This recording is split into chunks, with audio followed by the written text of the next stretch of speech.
তো এই যে চিকুর সেই প্রজেক্টটা সম্পূর্ণ রেডি হয়ে গেছে আর শুভম সাহা নাম লিখে নিয়েছে। তো এখন স্কুলে নিয়ে যাবে আর এই বেরিয়ে পড়েছে, ওর পাপা আর ও চলে গেল স্কুলে। গুড মর্নিং বন্ধুরা, চিকু মাম্মা ব্লগের পক্ষ থেকে সকলকে স্বাগত। আশা করছি তোমরা সবাই খুব ভালো আছো আর আমরাও কিন্তু বেশ ভালোই আছি। তো বন্ধুরা, এখন হচ্ছে সকালবেলা আর আমি দেখো আটা মেখে নিয়েছি আর এখন লেচিগুলো কেটে নিচ্ছি। তো আজকে বানাবো পরোটা। আর তোমরা তো দেখছোই এখন প্রায় দিনই সকালে আমাদের রুটি বা পরোটা কিছু হচ্ছে। তো আজকে পরোটা করব, তো সেই জন্যই আটা মাখা রেডি। আর ওইদিকে তো দেখলে চিকুর প্রজেক্টটা আজকে হচ্ছে চিকুর সায়েন্স এক্সাম, তো সেই জন্য সায়েন্স প্রজেক্টটা ওটাই দেওয়া ছিল, তো নিয়ে গেল চিকু আর ওর পাপা দুজনেই স্কুলে চলে গেছে। আর আজকে পরোটার সঙ্গে হবে কুমড়োর তরকারি। তো চিকু কুমড়োর তরকারি বা আলুর দম দিয়ে পরোটা খেতে কিন্তু খুব ভালোবাসে, রুটি বা পরোটা। তো আজকে কুমড়োর তরকারি দিয়ে পরোটাটা করব, তাই দেখো কুমড়োগুলো আমি ধুয়ে তুলে নিলাম। এইদিকে দেখো কড়াই বসিয়ে দিয়েছি আর কড়াইটা গরম হয়ে যেতেই আমি কড়াইয়ের মধ্যে কিছুটা সর্ষে দিয়ে দিয়েছি। সেটাই তোমাদের দেখানোর চেষ্টা করছিলাম, কিন্তু বোঝাই যাচ্ছে না ক্যামেরাতে, আর ক্যামেরাটা উঁচু হয়ে আছে বলে দেখাও যাচ্ছে না। তো সর্ষেটা একটুখানি ভেজে নিলাম, দিয়ে দেখো হাতা দিয়ে ভালো করে গুঁড়ো করে দিলাম। আর তারপর ওর মধ্যে তেল দিলাম। তো তেলের মধ্যে দেবো একটা তেজপাতা, তারপরে তখন আমি কুমড়োর তরকারিটা বসাবো। তো চলো বন্ধুরা, তোমরা স্কিপ না করে আমার পুরো ভিডিওটা দেখতে থাকো। তো দেখো তেলের মধ্যে পেঁয়াজ দিয়ে দিয়েছি, এবার পেঁয়াজগুলো ভেজে নেব। আর একটুখানি আদা থেতো করে নিয়ে এসেছি এর মধ্যে, সেটা দিয়ে দেব। তারপর তখন কুমড়োটা দেব। তো বন্ধুরা, আমার ভিডিওটা যেমনই লাগুক না কেন একটা লাইক করে দিও প্লিজ, আর ছোট্ট একটা কমেন্ট করেও জানিও। তো চলো দেখতে থাকো আমার পুরো ভিডিও। তো এই যে কুমড়ো দিয়ে দিয়েছি, কুমড়োর মধ্যে অল্প একটু আলুও দেওয়া আছে। তো দুটোকে আমি এখন তেলের মধ্যে নেড়ে নেবো একটু, তারপর হলুদ লবণ অ্যাড করব। সব কিছু দিয়ে ভালো করে নেড়ে চেড়ে ভেজে নিয়ে ঢাকা দিয়ে দিয়েছি।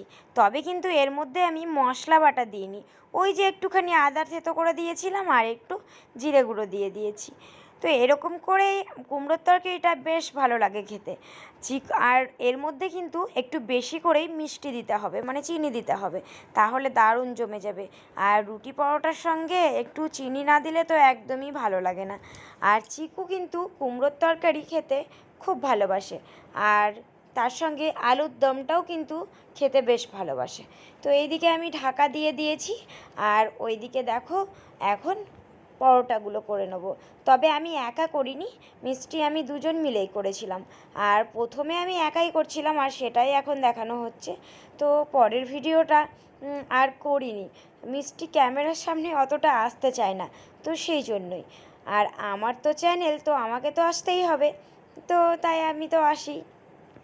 তো বন্ধুরা, এখন কিন্তু ছোট্ট ছোট্ট ভিডিও দিচ্ছি আর একদমই বড় ভিডিও দিচ্ছি না। আর তো পুরো তোমরা ভিডিওটা দেখো, আর ভিডিওটা কেমন লাগলো একটা কমেন্ট করে আমাকে অবশ্যই জানাবে। আর এই দিকে দেখো পরোটা তরকারি কমপ্লিট করার পরে চলে এসেছি দুপুরে রান্নায়। এইটা বসিয়েছি আমি শাক ভাজা। এখানে আছে কুমড়োর শাক আর কলমির শাক, দুই রকম শাক একসঙ্গে দিয়ে শাকটা বানাচ্ছি আজকে। তো এই যে দেখো বসিয়ে দিয়েছি একেবারে, আর এর মধ্যে লবণ হলুদ দুটোই কিন্তু দিয়ে দিতে হবে। তারপরে ভালো করে সেদ্ধ করে নিতে হবে, কেননা কুমড়োর ডাঁটাগুলো আছে না, ওগুলো সেদ্ধ করতে একটু টাইম লাগবে, তাই জল দিয়ে খাওয়া দাওয়া করে চলে এলাম। আর তারপরে দেখো এখন বড়া করে নিচ্ছি। আজকে কিন্তু রান্না হচ্ছে বড়ার টক শাক, এই দুটো বলে দিলাম, এগুলো দেখে আর কি রান্না হচ্ছে পরে দেখাচ্ছি। এদিকে দেখো একটা মশলা হচ্ছে, এখানে আছে আলু আর পটল, তো এগুলো দিয়ে ঝোল হবে আর মাছ দিয়ে। আর এইটা হচ্ছে বড়ার টক। এই যে দেখো এখানে মাছ ভাজা করে রাখা আছে তো ঝোলের জন্য, আর ওইদিকে টকের আলু সেদ্ধ করে রাখা আছে বড়ার জন্য। আর এই যে বড়াগুলো করছি তো সেই ডাল বাটাটাই। আর এখানে আছে আমড়া, টমেটো আর তেঁতুল, আর এখানে আছে মাছের ডিম। তো এগুলোই আজকে আর কি রান্না হচ্ছে। তবে কী কী রান্না হচ্ছিল এখন আমি মনে করতেই পারছি না, যা যা দেখলাম সেগুলোই বলছি। দু একদিন পরে দিচ্ছি তো ভিডিওটা, সেই জন্যই। এইদিকে বড়া তুলে নিলাম, বড়ার টক হবে। আর এই যে দেখো এখন মাছের ডিমটা ভেজে নিচ্ছি। মাছের ডিম দিয়ে আমড়া দিয়ে হবে, আর তেঁতুল ভেজানো আছে, তো একটু মাছ দিয়ে তেঁতুল দিয়ে মাছ হবে। এই যে আমড়া মাছটা দেখো কমপ্লিট হয়ে গেছে। আর বড়ার টক আর মাছ, পটল আলু দিয়ে ঝোল আর শাক, এই আজকের রান্না। এখন আমি বুঝতে পারলাম। আর এই যে আমড়া মাছটা পুরো রেডি হয়ে গেছে। এদিকে দেখো বড়ার টকটাকেও নামিয়ে নিয়েছি, এদিকে দেখো তেঁতুল দিয়ে মাছটাও নামিয়ে নিয়েছি। আজকে কিন্তু 3 রকমের টক, দেখতে পাচ্ছ? তো আজকে হচ্ছে আমাদের 3 রকমের টক আর 2 রকমের শাক। এদিকে হচ্ছে ভাতটা। আর বন্ধুরা আজকের ভিডিওটা কিন্তু বেশি বড় করিনি, এই দিনের ভিডিওতেই শেষ। এই দেখো ঝোলটা রেডি হয়ে গেছে, দেখেছো? তো আবার দেখা হচ্ছে একটা নতুন ভিডিওর সঙ্গে। ততক্ষণের জন্য তোমরা সকলে ভালো থেকো, সুস্থ থেকো আর সাবধানে থেকো। এতক্ষণ পর্যন্ত আমার ভিডিওটা দেখার জন্য তোমাদের অনেক অনেক ভালোবাসা। যদি নতুন বন্ধু হয়ে থাকো তাহলে প্লিজ চ্যানেলটা সাবস্ক্রাইব করে দিয়ে যাও। পরের ভিডিওগুলো আবার